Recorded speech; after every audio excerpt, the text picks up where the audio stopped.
Geger. Coach Sintayong telah menetapkan 6 pemain yang akan dibawanya mengarungi Piala Asia 2023 tanggal 12 Januari sampai 10 Februari nanti, dan ada 2 pemain yang dicoret oleh Coach Sintayong, yaitu Sadil Ramdhani dan Arhan Fikri. Assalamualaikum warahmatullahi wabarakatuh. Selamat datang di AW Sunandar, dan kita di sini akan bahas bareng ya sepak bola. Nah, kita juga bisa saling sharing, kita bisa saling komen, dan jangan lupa untuk saling like, subscribe, dan share. Oke, polemik tentang pencoretan Sadil Ramdhani terutama ya, karena itu yang menjadi pro kontra ini Sadil Ramdhani ya, karena sebelumnya rilis dari AFC itu yang dicoret adalah Adam Alis dan Arhan Fikri. Sekarang setelah pertandingan melawan Iran, sesuai dengan janji STY bahwa X26 pemain nanti akan dilihat dari performa 3 pertandingan antara Libya dan Iran. Nah, itu nanti dinilai, dievaluasi, dan akan diumumkan setelah pertandingan melawan Iran. Sudah diumumkan, dan akhirnya Sadil Ramdhani dan juga Arhan Fikri harus tidak dibawa ke Piala Asia 2023 ya. Oke. Menurut Ketua Badan Tim Nasional PSSI Bapak Sumarji menyatakan bahwa keputusan tersebut sepenuhnya adalah keputusan Sintayong. Semua berada di tangan Sintayong, dan ada 3 faktor yang menjadi bahan evaluasi Coach Sintayong dalam memilih 6 pemain yang akan berlaga pada Piala Asia nanti, yaitu yang pertama performa, yang kedua disiplin, dan yang ketiga attitude. Menurut keterangan BPSSI, pencoretan Sadil dan Arhan Fikri merupakan bagian dari evaluasi Coach Sintayong ya atas performa dari 3 laga uji coba terakhir, lawan Libya 2 kali dan Iran 1 kali. Dan mungkin secara garis besarnya ya, seperti yang kita lihat pada pertandingan persahabatan Indonesia melawan Libya, memang di situ Sadil secara skill memang dia di atas rata-rata. Cuma sekali lagi pernah saya bahas bahwa dia sering kehilangan momentum. Sebenarnya bukan cuma dia saja, tapi beberapa pemain timnas ini sering kehilangan momentum saat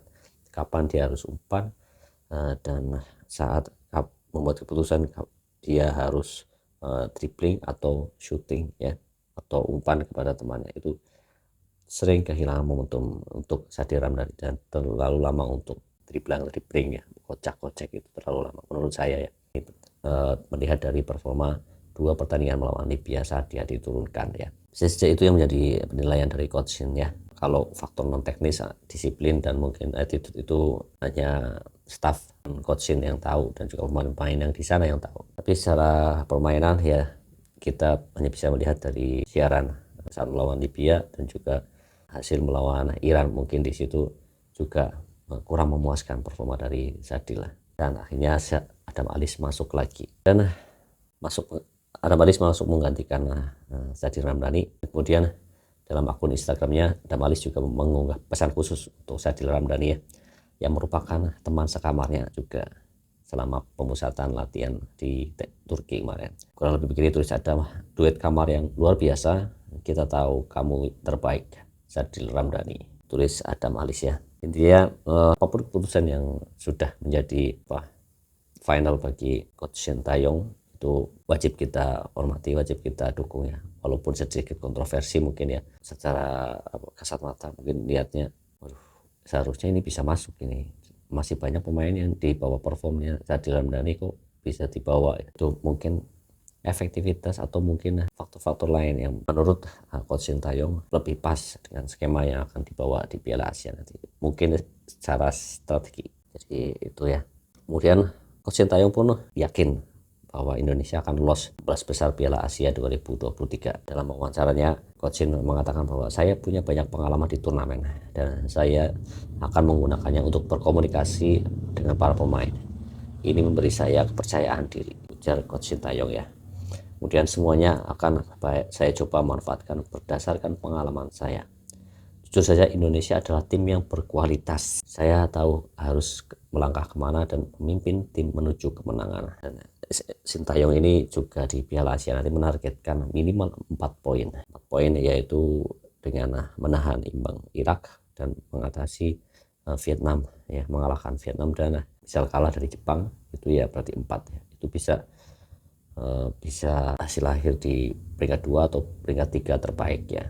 Kalau peringkat 2 berarti Irak dan Vietnam juga harus kalah sama Jepang ya. Tapi Coach Sintayong pun berbicara atau mengatakan bahwa Jepang memang beda level dengan kita, tapi saya punya tim dan mungkin saya akan sedikit membuat kejutan untuk mengalahkan Jepang. Mungkin kalau dilihat secara garis besarnya mungkin agak terlalu berlebihan ya, tapi ini adalah salah satu bentuk strategi pelatih untuk meningkatkan mentalitas dan rasa percaya diri timnas asuhannya ya, atau pemain-pemainnya itu jadi lebih percaya diri lagi, memotivasi pemainnya untuk nothing tulus. Apalagi kalau dilihat dari survei-survei atau di Indonesia itu diunggulkan 2 dari bawah ya untuk juara, dan kalau di Asia Tenggara untuk lolos Indonesia itu di peringkat paling buncit setelah Thailand, Vietnam, dan Malaysia ya.